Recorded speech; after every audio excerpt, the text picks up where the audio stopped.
پر همدې موضوع د سکایپ له لارې له سیاسي شنونکي ښاغلي قریب رحمان شهاب سره بحث لرو. سلامونه شهاب صاحب، وخت بخیر.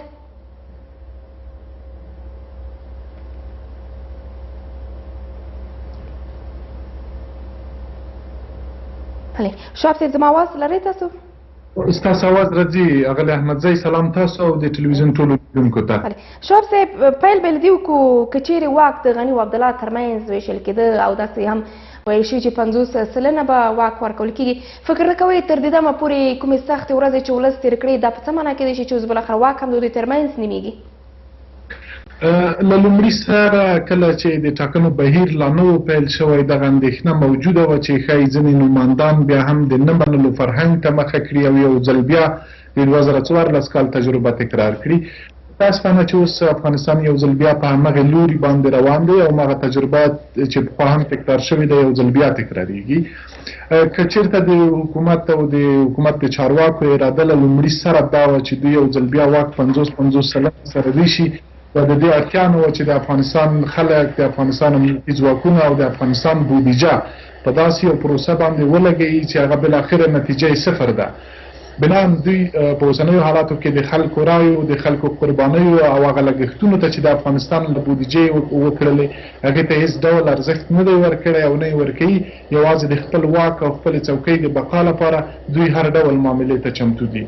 زما په باور که دغه فرهنګ په همدې شکل دوام کوي، موږ به د افغانستان په تاریخ کې هېڅکله له ټاکنو راوتلی یو حکومت ونه لرو.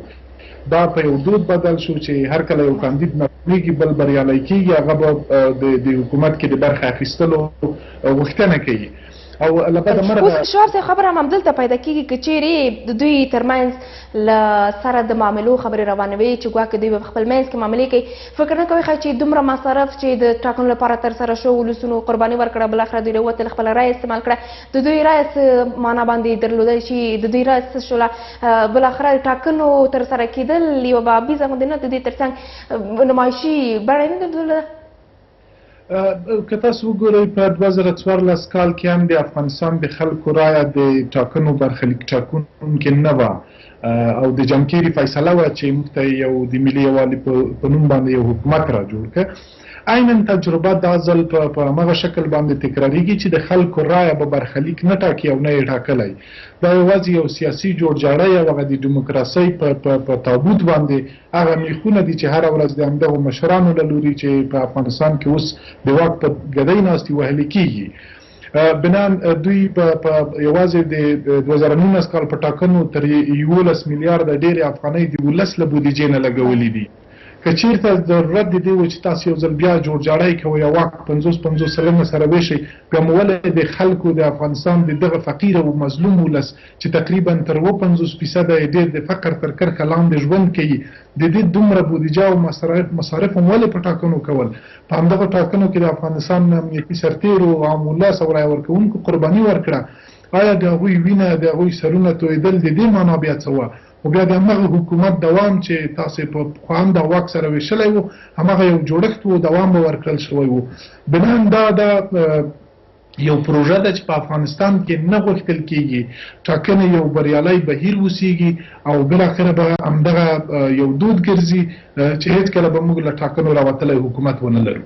بله اوس تر یو بریده پورې پر حکومت باندې باور کېده چې ګواکې د ولس استازولي کولی شي، کومې غوښتنې چې ولس لري حکومت به د دوی غوښتنو ته ځواب ورکړي. شته حالات ته په کتو ده چې واک اوس ویشل کېږي 50 سلنه تقسیمېږي د دوی ترمنځ لکه د تېرو 5 کلونو په شان. اوس څومره ولس خپل همدغه شته باور له لاسه تلو په حالات کې دی، د دوی باور به له لاسه ځي، پر حکومت به نور دوی باور هم شي کړی؟ ګورئ د ولس د غوښتنو د انعکاس په اړه باندې حکومت هیڅ ډول هغه ګامونه چې د خلکو غوښتنه او اراده د هغه یې نه دي اخیستي.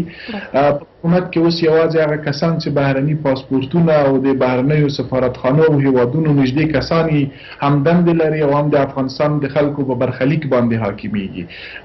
که داسې نه وي تاسې ډېرې زیاتې بېلګې لرئ چې په دې وروستیو کې شوې، نو بنان دا سوال اوس هېڅ ډول مطرح نه دی چې د افغانستان د خلکو اراده او د هغوی غوښتنې به څه ډول عملي کېږي. هغه څوک چې د افغانستان د خلکو په برخلیک اوس حاکم دي دوی د خلکو غوښتنو ته ډیر زیات ارزښت نه ورکوي. دلته یوازې د چوکۍ ساتلو او د قدرت د بقا بحث مطرح دی، هغه که د خلکو او د عام ولس په سرونو باندې، که د هغوی د وینې په بیه باندې، او که په بل هر قیمت باندې، خو چې یوازې د واک بقا تضمین شي. بل اساسي مسله دا ده چې په اوسني جوړجاړي کې د پخواني په پرتله ډیر زیات یعنی یو بد آینده یې موږ تصور کولی شو. هغه په دې معنی چې موږ فرض کړئ د مارشالۍ رتبې غوښتنې دي، فرض کړئ د مصالحې په شورا کې الزامي پرېکړې دي چې یعنې څوک به د ویټو حق نه لري، او د وزارتونو داسې ویش دی چې یو به د بل په وزارت کې کار نه لري. دا ټول هغه څه دي چې د سیستم او د نظام د کمزوري کېدو لپاره هغه اساسي عناصر دي، او په دې توګه که دا واک شیخ صاحب، خو دا د ښاغلي عبدالله د ټیم له لوري دغه ادعاوې شوي دي چې ګواکې کوم مسایل چې تاسو ورته اشاره درلودله دوی به یې په خپل واک او اختیار کې ولري. د غني ټیم له لوري هم همداسې څه ویل شوي دي چې بالاخره دا خبره اطمیناني ده چې د دوی ترمنځ وزارتونه نور د سولې عالي شورا چې دوی ته دغه برخه ورکړل شوې ده، په دغه برخه کې به دوی حاکم اوسیږي. له دې پرته دوی د بحث لپاره هیڅ اجنډا او موضوع نه لري. نو که یوازې ویش مطرح نه وي نو بیا دا څو میاشتې مخالفت د څه لپاره و؟ اساسي خبر دا ده چې د دوی ترمنځ یوازې د واک ویش او هغه هم 50-50 سلنه ویش، ځکه ځینې داسې راپورونه موجود وو چې ولسمشر غني 40 سلنه واک عبدالله ته حدودا میاشت وړاندې وړاندیز کړی و، اما ونه منل شو. د دوی ترمنځ له لومړۍ ورځې د واک ویش مطرح و. دوه لوړې د همدې لپاره وشوې چې په واک سره وویشل شي. هغه دریځونه او موقفونه چې نیول کېدل، ګواښونه چې کېدل، هغه یوازې د همدې لپاره و چې واک وویشل شي. نو یو ځل بیا هم تکراروم چې دغه تجربه به یو ځل بیا ناکامه تجربه وي. دا به داسې تجربه وي چې موږ به یو ځل بیا د کمزورۍ خواته بوځي، او که یو کال دغه حکومت په همدغه شکل باندې دوام کوي د تېر په پرتله. اوس شاه صاحب همدې دوام ته یې راګرځو چې یو ځل بیا 50-50 حکومت چې رامنځته کېدونکی دی، پر دې باندې خبرې روانې دي. دوی به بالاخره دې تصمیم ته ورسېږي چې 50-50% دوی سره وویشېږي. د دوام په تړاو یې راته ووایي چې څومره دوام کېدلی شي. د دې ترڅنګ بل خواته طالبانو سره د بین الافغاني خبرو هڅې روان دي چې بالاخره طالبان سره به هم دوی خبرې کوي. دوام درلودلی سي، دوام پیدا کولی سي. دلته څو سناریوګانې دي. یوه سناریو دا ویل کېږي چې ګواکې په حکومت کې د سولې لپاره قوي اراده نه ده موجوده، نو په همدې اساس باندې دغه واک سره وویشل شو تر څو د دوی 15 کلنه دوره پوره شي. دویمه سناریو دا ده چې نه، د دې لپاره چې له طالبانو سره یو ډول تفاهم شوی د واک ویش د موقت لپاره یو حل لاره وه چې دوی ورباندې کار وکړه. اما د واک د دوام او د دې حکومت چې له ټاکنو به نه وي راوتلی، د دې دوام ماته ډېر زیات نه ښکارېږي. که ډېر زیات دوام هم وکړي کمزورۍ به یې ډېرې او دغه جغرافیه او هغه حاکمیت ساحه به د دوی ورځ تر بلې راتنګېږي. ځکه دلته چې څومره واک دوام کوي هلته جګړه لوړېږي، د جګړې ګراف لوړېږي او جګړه زور اخلي. نو په همدغه اساس باندې کله چې جګړه چټکېږي دا نه نړیوالې ټولنې ته د منلو ده، نه د افغانستان شاوخوا ګاونډیو او سیمه ییزو هېوادونو ته د منلو ده.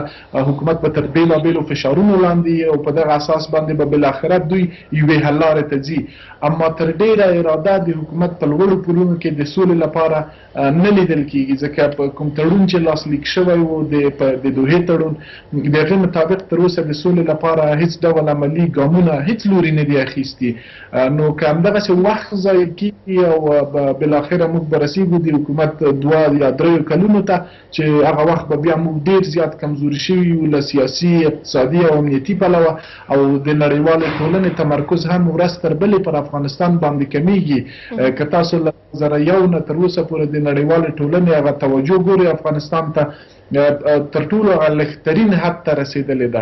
اوس شاه صاحب پوښتنه دلته پیدا کېږي چې ولسمشر محمد اشرف غني په خپل ویناو کې که چېرې ستاسو په یاد وي دوی ویلي چې په صورت 50 سلنه حکومت نه مني چې 50 سلنه حکومت د عبدالله ته ورکړي. خو اوس بالاخره دغه وضعیت ته دا مجبوره شو، ورته مجبور ویلی شو که نه چې بالاخره دغه وضعیت ته مجبور شو باید 50% ډاکټر عبدالله ته ورکړي. په دې برخه کې بخصوص د امریکا څومره لاس کېدلی شي چې امریکا یو ډول فشار به وارد کړی وي چې ګواکې حکومت باید دا ځل هم نیم شي.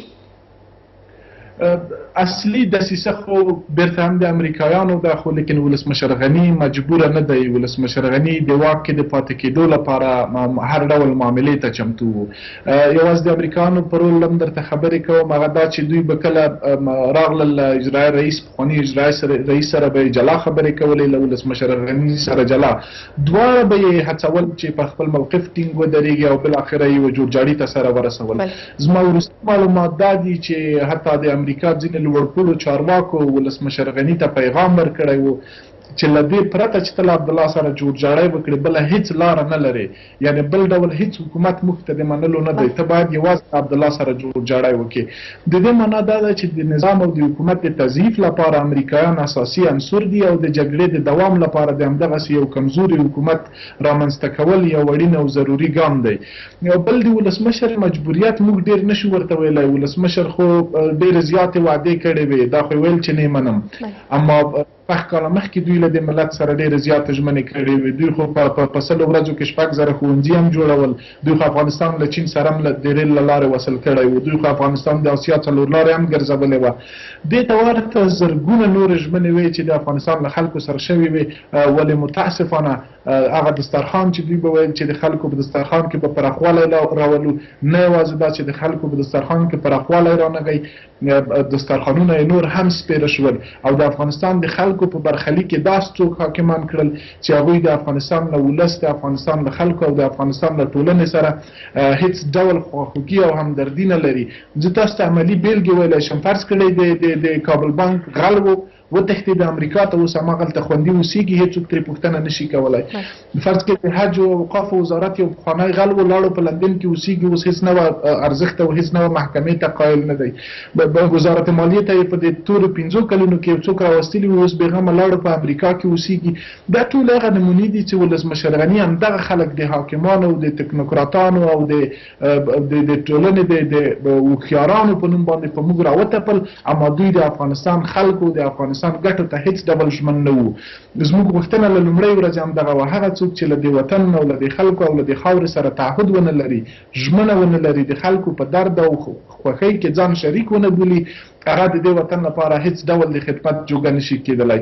هغه کسان چې تاسې له غرب نه راوارد کړي او خلکو ته متحد نه دي او په دې نظام کې د اساسي عناصرو په توګه باندې کار کوي، دا د دې وطن ته خیر نه دي. او دا د ولسمشر غني ډېره ناکامه تجربه وه چې متاسفانه لا هم درس نه دی ترې اخیستی او لا هم په همغه لار چې 6 کاله وړاندې روان و اوس هم روان دی. په کور دننه له همدې سیاسي جنجالونو، له همدې ګډوډیو، د همدې 50% حکومت څخه د امریکا کومې ګټې دي چې دلته د ګډوډۍ له لارې د هغوی ګټې، د هغوی نفع خوندي کېدلی سي؟ موږ همیشه په دې ټینګار کړی چې د امریکا ګټې په ناامنه، کمزوري او ناخوندي افغانستان کې دي. دوی ته یو باثباته افغانستان، دوی ته یو پیاوړی افغانستان د دوی ګټې نشي تامینولی.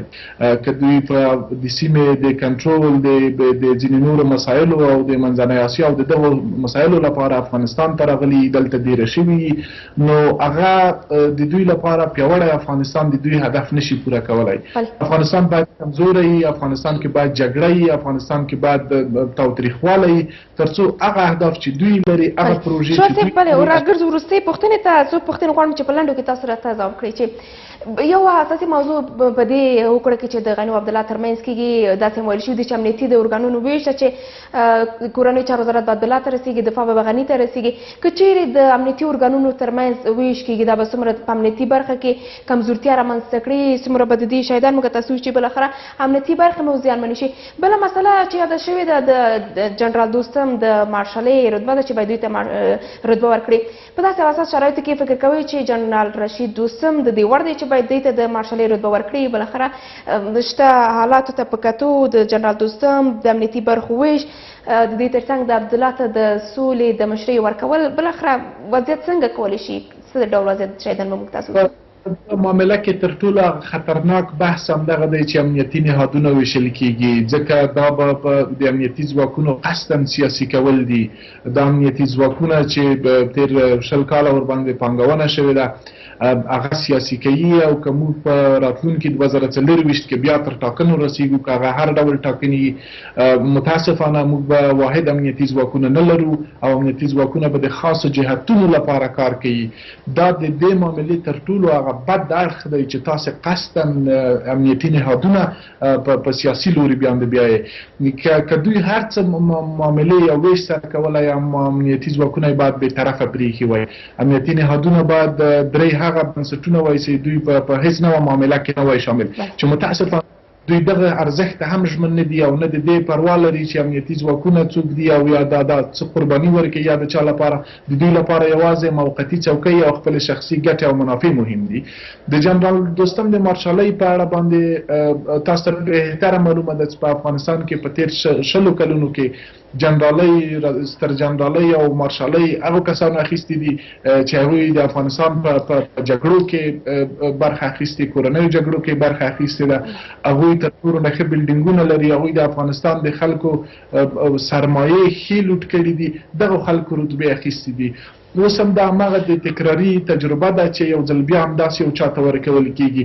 که په لیاقت او په دې باندې وایي چې څوک ښه وړتیا لري یا یې ښه کارکردګي کړې، چا د ملت ته ښه خدمت کړی، چا د ملت ارزښتونه ساتلي دي، متاسفانه هغه خلک اوس هم په کور کې ناست دي، نه چا ورته رتبه ورکړې. حتی زه موږ یو ستر جنرال پیژنم چې تر اوسه تقاعد هم نه ورکوي. نو بنان دغلته یوازې شخصي منافع او یوازې د موقتي څوکۍ ساتل او بقا مطرح دي. ډېر زیاته مننه ژوندی اوسئ شهاب صاحب. مننه، خیر اوسئ. آباد اوسئ. مننه، ښه وخت.